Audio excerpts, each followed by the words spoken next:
400 millilitre 1 ATM, 450 millilitre 1.5 ATM। প্রশ্ন,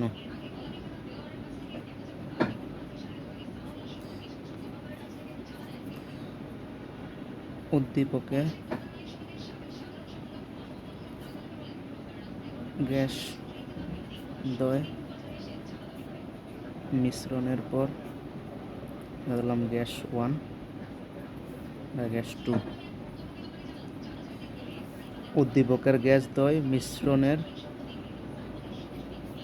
পর মোট চাপ পাওয়া গেল 0.9 ATM। প্রশ্ন,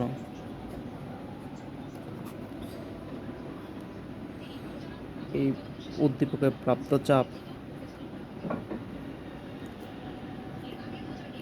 চাপ ডাল্টনের আংশিক চাপ সূত্রকে সমর্থন করে কি? তাহলে সমাধান,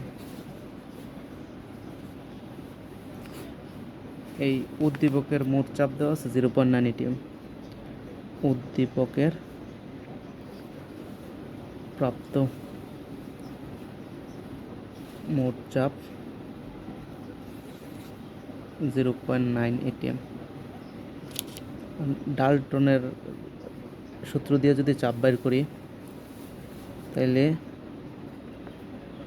ডাল্টনের সূত্র থেকে যদি চাপ বের করি, তাহলে চাপ P সমান হয়ে গেছে P1। এই পাত্র 1-এর যে চাপ ওটা হচ্ছে P1 যোগ P2, পাত্র 1-এর আংশিক চাপ, পাত্র 1-এর আংশিক চাপ। তো সিমিলারলি P2 হচ্ছে পাত্র 2-এর আংশিক চাপ। তাহলে এই পাত্র 1-এর আংশিক চাপ আর পাত্র 2-এর আংশিক চাপের যেই সমষ্টি, এটা হচ্ছে মোট চাপ। তাহলে যে P1 সমান হচ্ছে টোটাল আয়তন 400 যোগ 450। আর এখানে অবশ্যই P1 এর তথ্য ব্যবহার করবো, P1 B1। তাহলে P1 হচ্ছে 400 আর B1, এই P1 হচ্ছে আমার কত, P1 হচ্ছে 1 আর B1 কত 400। এটা হচ্ছে আমার P1 আর এটা হচ্ছে আমার B1। তাহলে অবশ্যই P এর একক কী হইব, এখানে যেহেতু এই এক বসাইছি আমি ATM এককে, তাহলে এটার একক হইব কি ATM। তাহলে একটা মান বাইরিব। সিমিলারলি P2 হচ্ছে এরকম মোট আয়তন নিচে, আর P2-র তথ্য, P2-র মান হচ্ছে 450 মিলিলিটার, P2-র মান হচ্ছে 1.5 ATM, 1.5। এটা হচ্ছে P2 আর এই যে এটা হচ্ছে B2। তাহলে P2 B2, এটা হচ্ছে P2, এটা হচ্ছে B2 আর এটা হচ্ছে P1 যোগ B2। তাহলে এটা একটা মান পাবো। এখন P সমান P1 যোগ P2।